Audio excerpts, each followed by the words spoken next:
বিসমিল্লাহির রহমানির রহিম। আসসালামু আলাইকুম।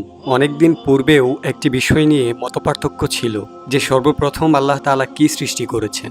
এই বিষয়টি নিয়ে আজ আমরা কোরআন হাদিস কি বলে তা দেখব। যে বিষয়গুলো নিয়ে মতপার্থক্য দেখা যায় তা হলো কলম, আরশ, নবীজি হজরত মুহাম্মদ সাল্লাল্লাহু আলাইহি ওয়াসাল্লামের নূর।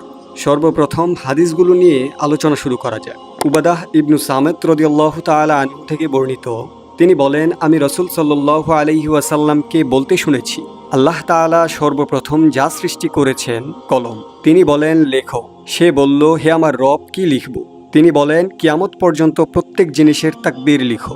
এখানে প্রমাণিত যে হাদিসের মান সহিহ এবং সর্বপ্রথম আল্লাহ কলম সৃষ্টি করেছেন। কিন্তু তাহলে আরশ, নবীজির নূর এগুলো আসলো কোথা থেকে? চলুন দেখা যাক।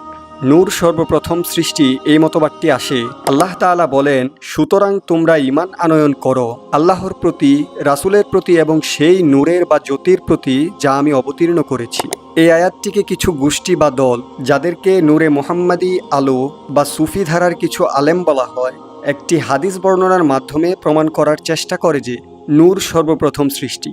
তারা বলে আল্লাহ সর্বপ্রথম নবী করিম সাল্লাল্লাহু আলাইহি ওয়াসাল্লামের নূরকে সৃষ্টি করেছেন, অতঃপর তার নূর থেকে সারা জগৎ সৃষ্টি করেছেন।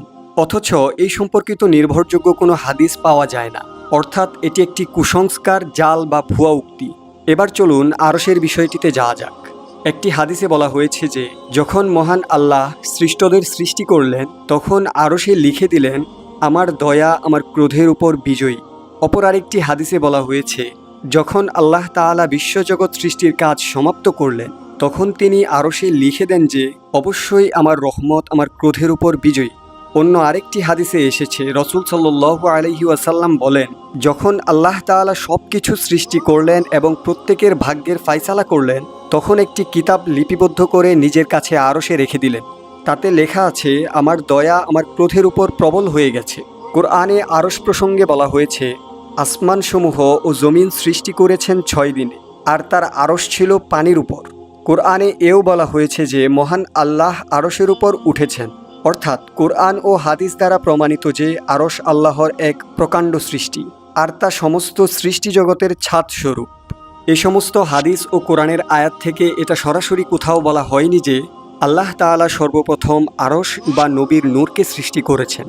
যেহেতু কলম, আরশ, নবীর নূর, পানি, আসমানসমূহ ও জমিন এই সমস্ত কিছুই আল্লাহর কুদরতের তৈরি জিনিস, তাই আবার এখানে সর্বপ্রথম হাদিসটি ও তার সাথে আরেকটি হাদিসের ব্যাখ্যা নিয়ে সমাধান করব ইনশাল্লাহ। এখানে একটি হাদিসে বলা হয়েছে যে আব্দুল ওয়াহিদ ইবনু সুলাইম রহিমাহুল্লাহ বলেন, আত্তা ইবনু আবি রাবাহ রাহিমাহুল্লাহ এর সঙ্গে আমি মক্কায় পৌঁছে দেখা করলাম। আমি তাকে বললাম, হে আবু মুহাম্মদ, এখানে আমাদের কিছু লোক তাকদীর স্বীকার করে না। আত্তা রাহিমাহুল্লাহ বলেন, ওয়ালিদ ইবনু উবাদাহ ইবনু সামিত রাহিমাহুল্লাহ এর সঙ্গে দেখা করলে তিনি বলেন, আমার বাবা আমার নিকট রিওয়ায়াত করেন যে রাসূলুল্লাহ সাল্লাল্লাহু আলাইহি ওয়াসাল্লামকে আমি বলতে শুনেছি, সর্বপ্রথম আল্লাহ তাআলা কলম সৃষ্টি করেছেন, অতঃপর তিনি কলমকে বললেন, লিখো। তখন কলম লিখতে শুরু করে এবং অনন্তকাল পর্যন্ত যা কিছু ঘটবে তা লিপিবদ্ধ করে। এখানে হাদিসের মানটি অস্পষ্ট, কোনো জায়গায় বলা হয়েছে সহি, হাসান, সহি, গারিব হাদিস। এই হাদিস থেকে এটাই প্রমাণিত হয় যে কলম সর্বপ্রথম সৃষ্টি। নবী করিম সাল্লাল্লাহু আলাইহি ওয়াসাল্লাম যখন এই কথা স্পষ্ট করে বলে দিয়েছেন, তখন এটাই আমাদেরকে মনে প্রাণে বিশ্বাস করে নিতে হবে।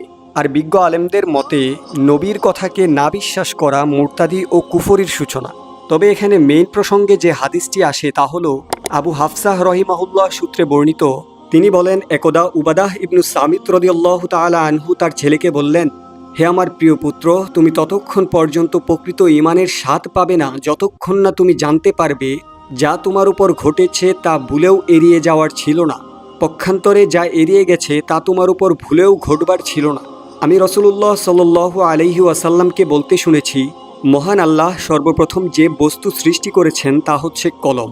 অতঃপর তিনি তাকে বললেন, লিখো। কলম বলল, হে রব, কি লিখব? তিনি বললেন, কিয়ামত সংঘটিত হওয়া পর্যন্ত প্রত্যেক বস্তুর তাকদীর লিখো।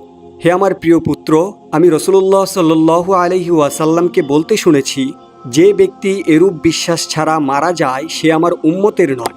এই হাদিসটি এখানে প্রমাণ করে যে নবীর কথায় বিশ্বাস না রেখে এটি নিয়ে মতবাদে জড়ানো আমাদের জন্য পরকালে ভয়ঙ্কর বিপদ। যদি আমরা নবীর উম্মতই না হই তাহলে জান্নাতের স্বপ্ন নিছক একটি মহাবোকামি ছাড়া আর কিছুই নয়। তাই আমাদেরকে পূর্ণ বিশ্বাস স্থাপন করতেই হবে। পানি ও আরশ প্রসঙ্গ হচ্ছে সময়ের প্রসঙ্গ, যে প্রসঙ্গ সম্পর্কে হাদিসে বলা হয়েছে রাসূলুল্লাহ সাল্লাল্লাহু আলাইহি ওয়াসাল্লাম বলেছেন, আল্লাহ তাআলা বলেন, আদম সন্তান আমাকে কষ্ট দেয়, সে সময়কে গালি দেয়, অথচ আমিই সময়, আমার হাতে রাত দিনের পরিবর্তন। আর যেহেতু আল্লাহ তাআলা স্বয়ং নিজেই সময়, তাই এই বিষয়টি তার জাত ও সত্তার, তাই বিষয়টি একমাত্র তারই সীমাহীন জ্ঞানের অন্তর্ভুক্ত। আমাদেরকে তিনি তার অংশ থেকে দান করেছেন কেবল। নবীর মাধ্যমে আমাদেরকে শিক্ষা দিয়েছেন যা পূর্বের কেউ জানত না।